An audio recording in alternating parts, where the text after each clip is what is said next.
Now it's time to welcome our next guest, Allan Roth. Allan is the author of How a Second Grader Beats Wall Street and founder of Wealth Logic, LLC. He also writes personal finance articles for a variety of top publications, including AARP, the magazine, the Wall Street Journal, and Financial Planning Magazine. Allan, welcome to the show. Thank you, David. Now, I know one of your core beliefs is most investors have the opportunity to double returns long-term by using logic rather than emotions. And it ties to these 10 commandments of yours, such as thou shalt not buy an investment before completely understanding it. But if I get excited about the hype in this investment, I really want to buy it, how do I keep myself emotionally from not violating that first commandment? Well, the first thing you have to do is not act immediately. And a warning sign is this is a limited time offer. I'm sorry, the bonus is only good today, David. So the best way to do it is to think about it, let your logic take over, put yourself in the seller's shoes, figure out how they're making money off of you. They're not doing it to be nice. Talk it over with people that you respect that don't always agree with you. Basically get a good understanding of what the investment is. And it's almost impossible to eliminate emotions. What you want to try to do is minimize those emotions. Minimize those emotions by being vigilant, diligent, research, etc. I actually said earlier on the show that to another guest, I said, we all make emotional decisions. We try to justify them rationally. So, how can somebody make sure, even when he gets this preponderance of evidence after the fact to support this decision to buy an investment, do you have any words of wisdom for how they can do a gut check after the fact and say, okay, now this is supporting my decision, am I data mining, in essence, creating a statistic that's not right because it's what I want to hear, or am I not?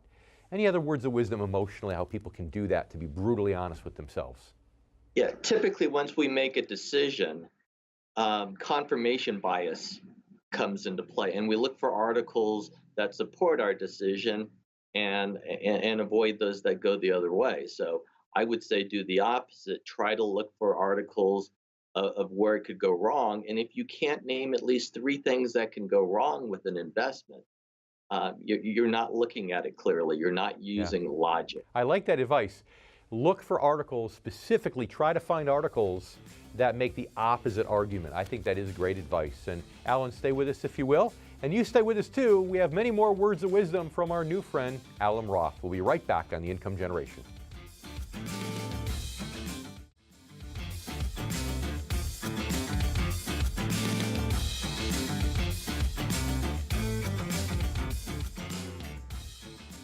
We're back here on The Income Generation with a new friend to the Income Generation, Allan Roth.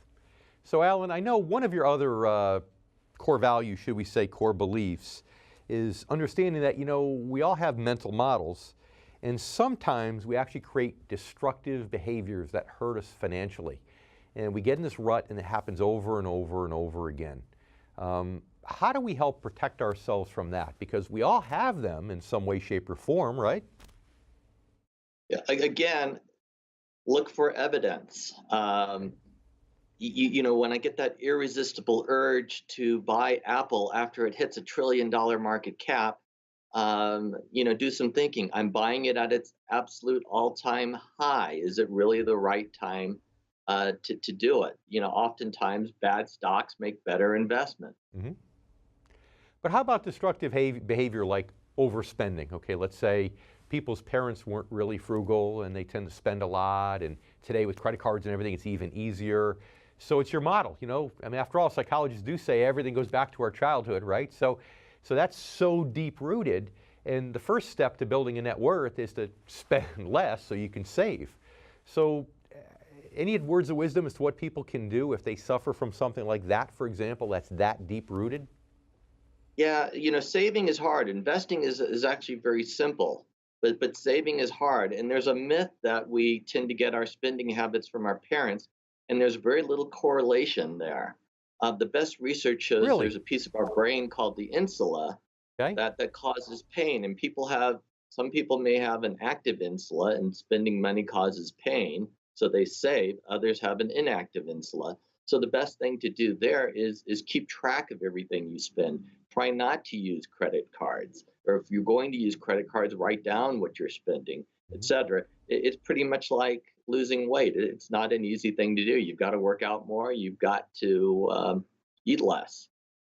So in the 40 seconds or so we have left, tell our income generation members, what are the most important two psychological transitions that they have to make as they approach retirement?